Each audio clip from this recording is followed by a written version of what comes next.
Welcome back to our channel, ladies and gentlemen.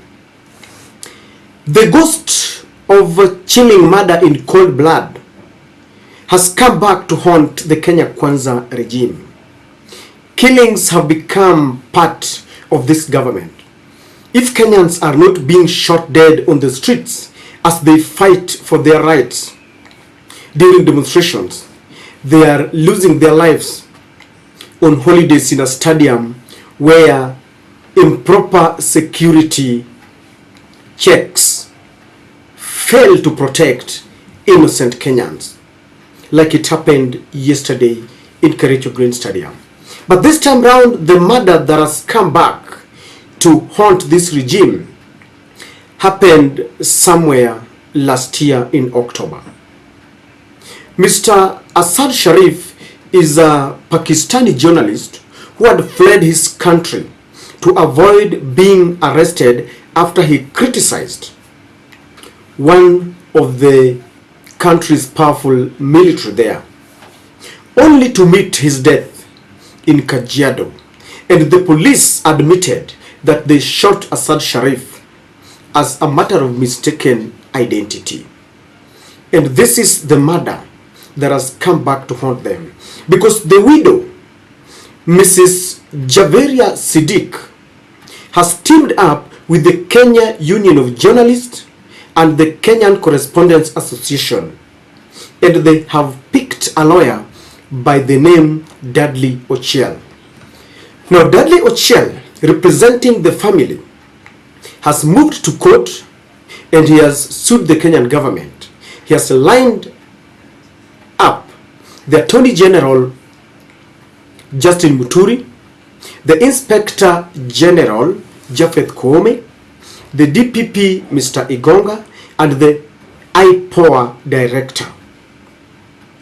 And the lawyer is explaining that these are the departments that are responsible directly to the police actions and the investigations. And he explains, like the widow said, that she had written a letter to the IPOA department that had promised to get to the rock bottom of this matter and investigate what happened, but they have refused to respond, meaning that they are, according to them, there seems to be a plan to prevent justice.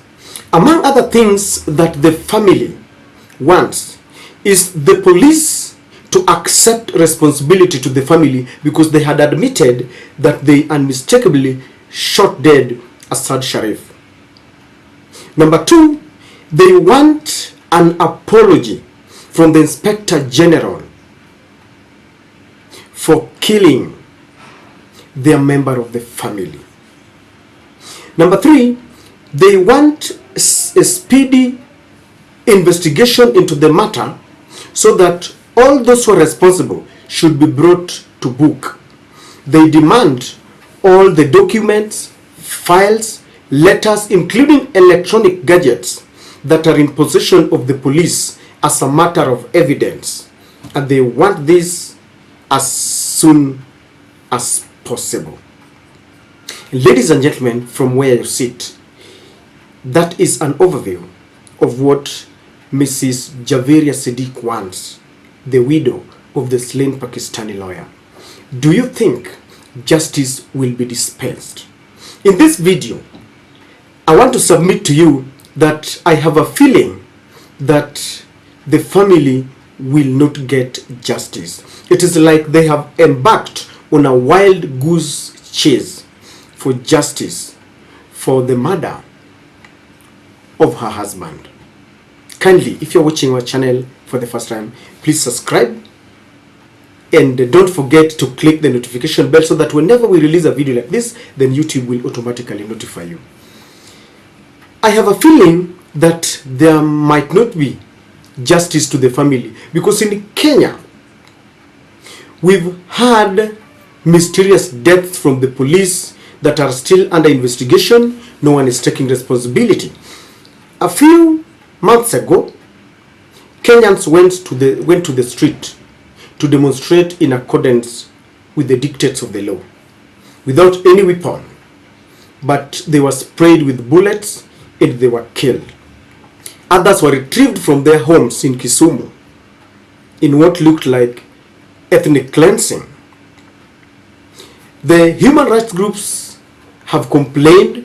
In fact, this attracted even the complaints from the United Nations Human Rights Department. But as we speak today, justice has not been dispensed. No investigation has been done, and no one has been mentioned to take up responsibility. The last time we checked, the government praised the police for doing a good job because they killed several people.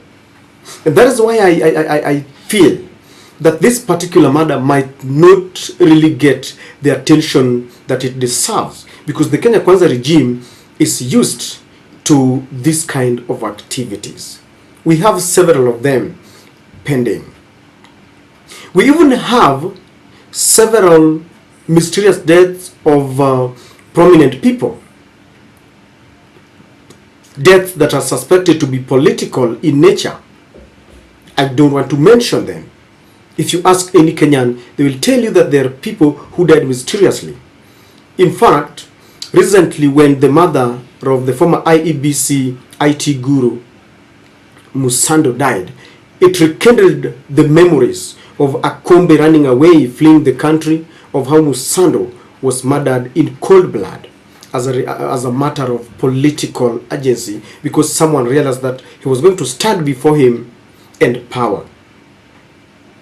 We have had several allegations that someone wanted to murder Chebukati, and the government has been requested to form a commission of inquiry into this. Nothing has happened so far. And I just want to say that Kenya and murders is like brothers and sisters. And one thing that you can be rest assured, that there is no justice that will be dispensed. In Kenya, the police cannot investigate themselves. If you task the police to investigate or to give you the files and letters and electronic gadgets that can be used as evidence, it cannot.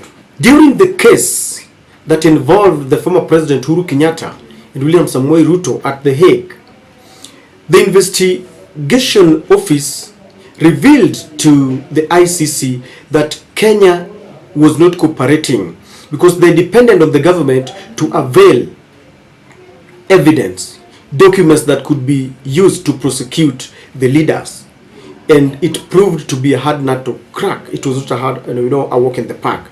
It is the same case here. You're accusing the Kenyan police and you demand that the Kenya police avails all the documents that can be used to prosecute the same police. No, they will not. This will not happen, and you can take this to the bank that the police will not avail. Court orders have been disobeyed. So if the courts will order the police to avail all this, they can only be availed after manipulation has been done to them. And this is a matter of fact that the police cannot avail gadgets that will be used to prosecute one of them or to prosecute themselves. The IPOA, the Independent Police Oversight Authority, has been synchronized into this kind of mess. They no longer do their job, and I don't think they will cooperate either. All the departments, all the investigative departments, the police, the courts, the IPOA, the DPP, the DCI, all of them are working and dancing to the tune of the executive. And so they will do that with the executive wants. And this is another reason why I feel that there will be no justice in this case. Because even the IPOA that calls itself independent is never independent. In Kenya, all the independent institutions are only independent by name, but in practice they are never independent. And so, ladies and gentlemen, in as much as I really sympathize with the family of Mr. Assad, I don't think justice will be dispensed. As always, these are just my thoughts. Tell me what you think about this.